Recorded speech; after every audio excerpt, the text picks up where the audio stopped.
پہلی لائن جو ہوگی یا دوسری لائن جو ہے آپ نے ایک لائن پر بچے کو خود سے پریکٹس کروانی ہے، اور نیکسٹ جتنی بھی لائنز ہیں حروف تہجی کی تو وہاں پر آپ نے بچے سے کویشچن کرنے ہیں، اور آپ نے دیکھنا ہے کہ آپ کی باتیں کتنی بچہ پک کر رہا ہے اور بچے کو کتنی آپ کی سمجھ آ رہی ہے اور کتنا کانسیپٹ بچے نے اڈاپٹ کر لیا ہے، ٹھیک ہے۔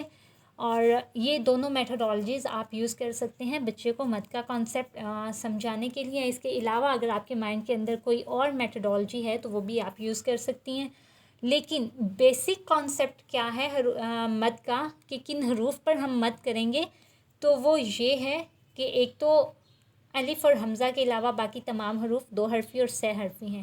اور اب ہمیں کیسے پتہ لگے گا کہ ہم نے کن حروف پر مد کرنی ہے اور کن پر نہیں کرنی؟ تو جو ایکچول کانسیپٹ ہے وہ یہی ہے کہ حروف مدہ کا آپ کو پتہ ہونا چاہیے کہ حروف مدہ 3 ہیں، واو، الف اور یا۔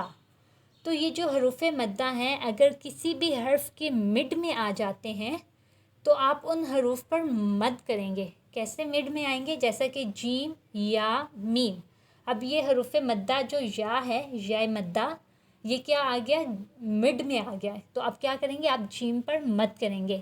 اسی طرح دال ہے، دال، الف، لام۔ اب حروف مدہ میں سے الف مدہ جو ہے وہ مڈ میں آ گیا۔ یاد رکھیے گا حروف مدہ جو ہوں گے نا، واو، الف، یا، واو، الف اور یا، یہ کسی بھی حرف کے مڈ میں آئیں گے، ٹھیک ہے۔ اسٹارٹنگ اور اینڈنگ میں آپ نے اس کو نہیں دیکھنا۔ اب دال ہے، الف جو ہے مڈ میں آ گیا تو آپ نے دال کو مد کے ساتھ پڑھنا ہے۔ اسی طرح نون ہے تو واو مدہ، واو مڈ میں آ گیا ہے تو آپ کیا کریں گے؟ نون پر بھی مد کریں گے۔ اب فار ایگزامپل ہم نے کیوں چھوڑا الف اور حمزہ کو کہ الف اور حمزہ کو چھوڑ کر باقی تمام حروف 2 حرفی اور 6 حرفی ہیں، اور الف پر یہ کوئی بھی اسٹوڈنٹ آپ سے بھی کویشچن کر سکتا ہے کہ الف جیسے آپ نے کہا 6 حرفی کو ہم نے مد کے ساتھ کرنا ہے تو الف پر ہم مد کیوں نہیں کریں گے؟ تو آپ اگر الف کا مڈ پارٹ دیکھیں تو وہاں پر لام ہے، الف، لام، فا، الف بنانا۔ اب وہ جو مڈ پارٹ لام ہے، لام حروف مدہ میں سے نہیں ہے، حروف مدہ 3 ہے، واو، الف، یا۔ جب یہ کسی حرف کے مڈ میں آئیں گے تو تب ہم مد کریں گے، ٹھیک ہے۔ اب الف میں جو لام ہے وہ مڈ میں ہے، اس لیے الف پر ہم مد نہیں کرتے، اور یہی کانسیپٹ حمزہ کا بھی ہے، ٹھیک ہے۔ حمزہ کے اندر بھی کوئی حروف مدہ مڈ پارٹ میں نہیں آ رہا تو اس لیے ہم یہاں پر بھی مد نہیں کریں گے، ٹھیک ہے۔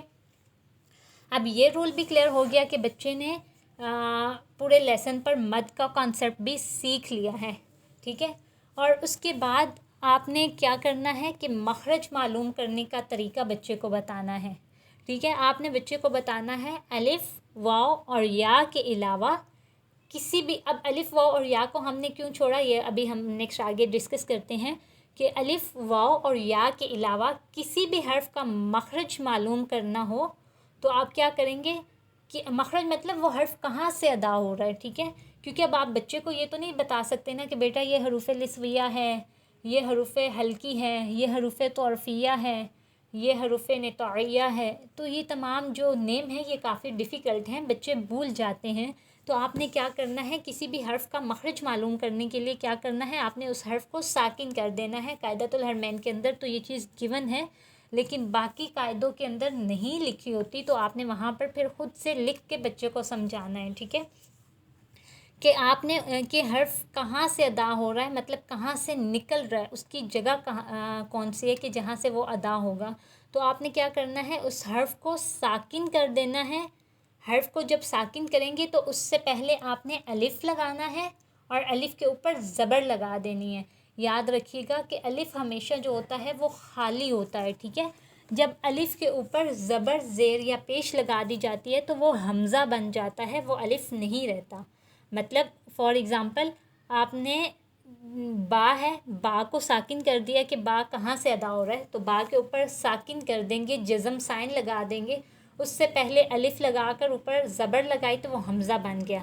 تو اب کیسے پتہ لگے گا کہ با کے نکلنے کی جگہ کون سی ہے؟ تو جب ہم اس کو ادا کریں گے حمزہ، با، تھوڑا میں سلو پڑھوں گی تاکہ آپ کو سمجھ آ جائے، حمزہ، با، زبر، اب، اب، ٹھیک ہے۔ جب ہم اب کریں گے تو جہاں پر ہماری آواز ٹھہرے گی، جب ہم اب کہتے ہیں تو آپ نے دیکھا ہوگا کہ ہمارے اوپر اور نیچے کے دونوں ہونٹ آپس میں مل جاتے ہیں، تو آپ نے بچے کو بتانا ہے کہ یہ دیکھیں بیٹا آپ کے دونوں ہونٹ جب آپ نے اب کیا تو آپ کے دونوں ہونٹ مل گئے، تو یہاں سے ہی اب ملے ہوئے ہونٹ جو ہیں آپ با ادا کریں گے تو یہ دونوں کھل جائیں گے، با با۔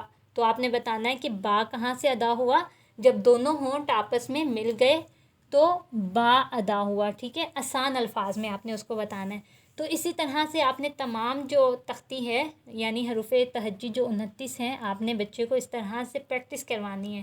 اگر اس کو یاد نہیں ہے کہ مطلب نام کیا ہے، یہ مخرج کہاں سے ادا ہو رہا ہے، تو وہ سمپل اس طرح سے جب پریکٹس کرے گا تو کچھ نہ کچھ اس کے مائنڈ کے اندر یہ مخارج کے جو کانسیپٹ ہیں وہ بھی پختہ ہو جائیں گے، ٹھیک ہے۔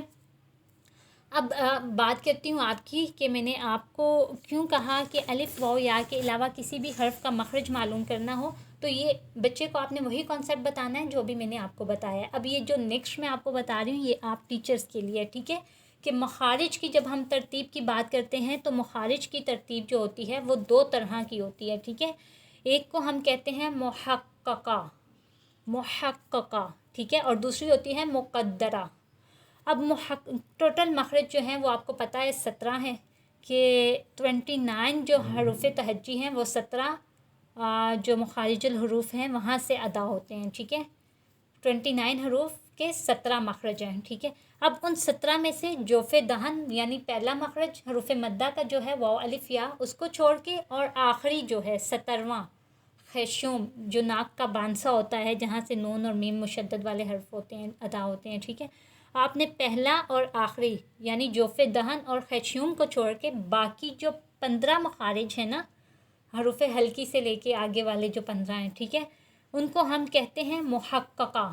وہ ان کو ہم محققہ کیوں کہتے ہیں؟ کیونکہ وہ معلوم ہے، وہ واضح ہیں اور وہ یقینی ہیں اور ہمیں ان کا مخرج معلوم ہے، وہ واضح طور پر انہی مخارج سے ادا ہو رہے ہیں جو کہ قراء اکرام نے جو ہے ان کو مقرر کیا ہے کہ یہ حرف یہاں سے ادا ہو رہا ہے تو وہ وہیں سے ادا ہو رہے ہیں۔ لیکن مقدرہ کے اندر جو ہوتا ہے یعنی محققہ کے اندر مقام جو ہے مخرج کا جو بھی مقام ہے وہ متعین ہے، جیسے با ہے تو با کا کنفرم ہے کہ دونوں ہونٹوں کے اندر اندرونی جو تری والا حصہ ہے اس کے ملنے سے با ادا ہوگا، ٹھیک ہے۔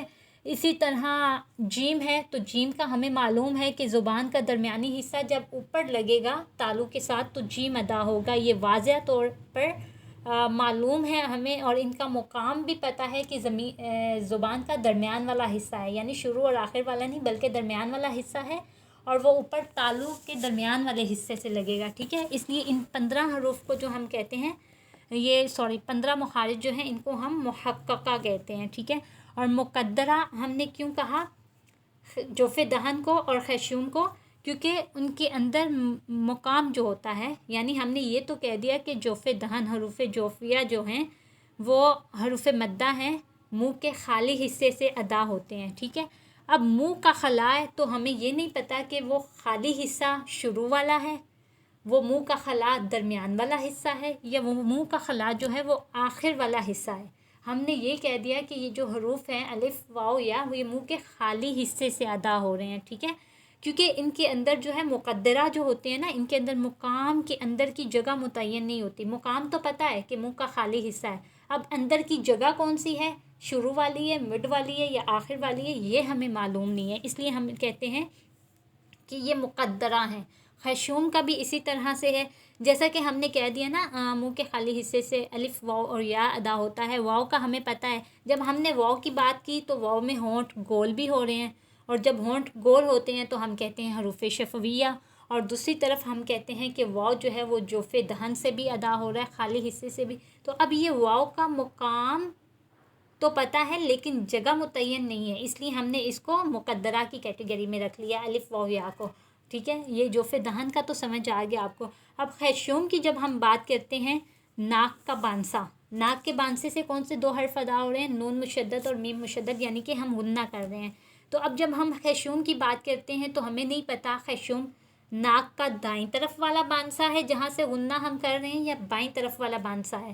تو اب یہ چیزیں بھی جو ہے کنفیوژن کر رہی ہے کیونکہ مقام کا تو پتہ ہے، یہاں پر بھی جگہ متعین نہیں ہے، بانسا اوپر والی سائڈ سے ہے، نیچے والی سائڈ سے ہے، مڈ سے ہے، تو اس لیے ہم خارج کی ترتیب کے حوالے سے ہم کہتے ہیں کہ 15 جو مخرج ہیں وہ محققہ ہیں، جوف دہن اور خیشوم جو ہیں وہ مقدرہ ہیں. ٹھیک ہے، یہ آپ کے لیے تھا. اور اس طرح سے آپ نے بچے کو یہ والا راؤنڈ بھی کمپلیٹ کروانا ہے، کیونکہ بیس ہوتی ہے حروف تہجی کی اور اس کا اسٹرانگ ہونا بہت ضروری ہے. جب بچہ یہ تمام چیزیں یہاں پر ہی سیکھ لے گا، پھر آگے آگے اس کی پریکٹس ہوتی رہے گی، اور جب تک وہ قرآن پاک پر پہنچے گا تو انشاءاللہ وہ بہت عمدہ طریقے سے قرآن پاک پڑھے گا، اور وہ آپ کے لیے بھی صدقہ جاریہ ہوگا، اور بچے کے لیے بھی اور اس کے والدین کے لیے بھی. تو دعاؤں میں یاد رکھیے گا. انشاءاللہ پھر نیکسٹ کلاس میں باقی تمام چیزیں ہم ڈسکس کریں گے. جزاک اللہ خیراً کثیرا.